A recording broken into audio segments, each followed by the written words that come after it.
Hello, Hi, can I speak to Ren, please? this is she. Hey, Ren, how are you? This is Jubal from Brook and Jubal in the Morning, the radio program. I'm sorry, I think you have the wrong number. No, I'm pretty sure I have the right number, Ren. There's not a whole lot of Rens, and I was given your number by a guy named Adam to call you today. What? Yeah. Adam is a listener to our show, and he says he recently went out on a date with you, but you're not calling him back. And he asked us to see if we could get you on the phone and ask why. How do you know him? He listens to our radio show. Adam wanted us to call you to ask if he did something wrong on your date or there's a particular reason that you don't want to see him again. I don't even really know how to respond to this. I know Did it's he talk to you about this? He did. He told us that you went out for coffee and he said that he was a little late and he actually feels bad because he thinks that he may have been a little upset from a traffic incident and he wasn't very attentive to you on your date. Oh my God. Oh my God. Is that a pretty accurate description? Yeah, I would say so. I get this is what you guys do, so I don't mean to be disrespectful at all. I'm just kind of like, No, oh my God. it's fine. I appreciate you taking the time out to talk to us. We just want to pass along a message to Adam and give him your perspective on the first date. Yeah, I can talk about that. My experience with Adam was very limited, and I'm not a very confrontational person. Mm-hmm. And he was very, very angry, and I think that the first 10 minutes of the time that we very, very first were introduced to each other, it was really just all about this driving experience he had being so frustrated with this other person. Was he like cussing and stuff when he was explaining it to you? Yeah, I mean, it's not like it was so over the top that I would have need to have left, because I would have done that if it was really, really that bad. If he was. That's what I was going to ask you, control. Ren. I was going to ask you if at any point you were scared for your life.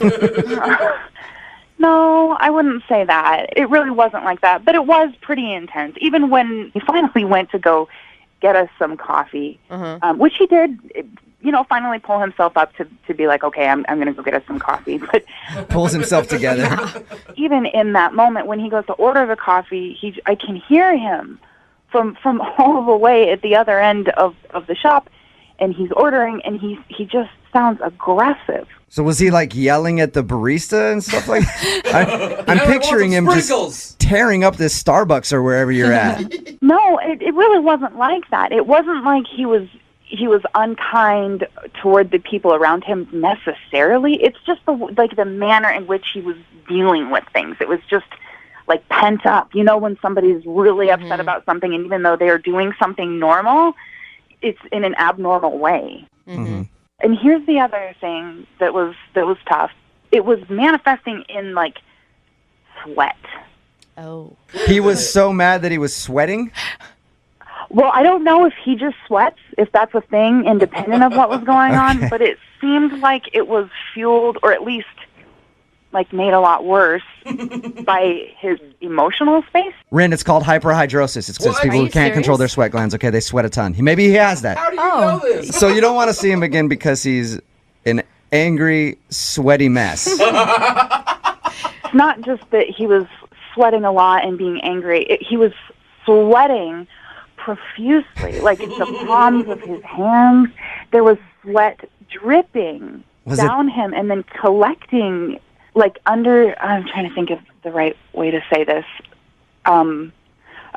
like, man boobs, you know? Oh gosh. He sweated out his whole shirt? Like dark, just covered in sweat. Oh, man. It stains, boob stains? Yeah, that's bad. If he's pitting out a little bit, that's kind of like, whoa, man, you sweat a lot. But if his whole shirt was sweated out? I don't think that's being... That's what I was concerned about, because I know that when I'm upset, like, I'll sweat a little bit, and that's normal, but it was, whoa, it was so much. I'd be curious to find out if it's an issue or if it's just his anger that makes him sweat like that. Aren't you curious to at least know? Honestly, maybe he's a really great person that just had a really bad day, but I just don't want to deal with it. Okay. I really don't. That's cool. Thank you for giving us an answer. I appreciate it. But I really need to find out about this sweat, and that's why I'm glad you're still on the phone, because Adam is also on the phone. and heard everything you just said. Oh my God, are you kidding me? No, I'm not. I'm sorry. Hi, Ren. Oh my God.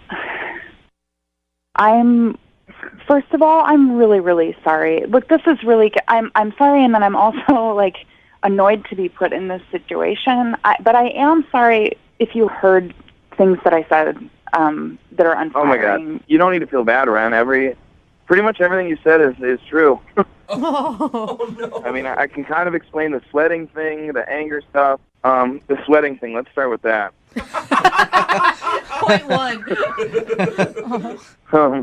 So, I mean, I threw a hoodie and a coat on, and it ended up not being as cold out as I anticipated. By the time I was all pissed off at this guy in front of me, I started sweating in the car because I was blasting the heat, and I was so pissed off I wasn't thinking about it. The coffee shop had the heat on. I couldn't stop sweating, and I knew I was, and I know that my man boobs were sweating. Oh. Yeah, and that was a crappy thing for me to say about man boobs. That was rude. I'm sorry. That was just the first. It No, was I just don't the easiest. care. That's what I think I want you to hear. Is I'm not that angry guy. I know I was sweaty. I know I was hot as and I thought if I didn't pay attention to it, you wouldn't mention it. I was so lost in that date, and I didn't know what to do, and I went home and showered right away. I was I was looking in the mirror, and I literally was mortified by myself because I was really excited about this date, and I never tell friends about going out with anybody, but for some reason I was kind of stoked on you, and I just crashed and burned, and I kind of do that a lot in life, and I just want you to know that I really am sorry. And as far as you and I are concerned, I'd love one more shot, just one more chance to maybe sweat it out with you and Sweat it out. Hey, Ren, Sweet. would you like to go out with Adam again? I will pay for a second date. We can send you guys to a spin class or something where sweat is supposed to be there. And would you maybe give him another shot to see if he's not so flustered this time? He can do a better job. Adam, I'm this is awkward, and I just want to say I appreciate you eventually being honest. I think that what I would have preferred is if you could have communicated this to me not on a radio station, because you did contact me and you didn't really ever just come out and say. I totally get it, Ren. I mean, as crazy as I was there, it's probably crazier that I ended up on the radio with you right now. But I tried calling and texting you, and, you never got back to me. And so, I felt this was my last option of how I could get a hold of you. Ren, will you do it? Will you go out with him one more time? Come on, I Ren. promise. We've never had anyone be so sincere. Will you drive, please, just so we're safe? And he's funny. All right, okay, all right, yeah. One more day. Nice. All right. Ren, thank you for your time. Adam, congratulations. You got your second date, man. Thank you, guys. Ren, this is going to be great. I promise you. I'll see you soon. Adam, 2 words before your next date, all right? Gold bond. Okay?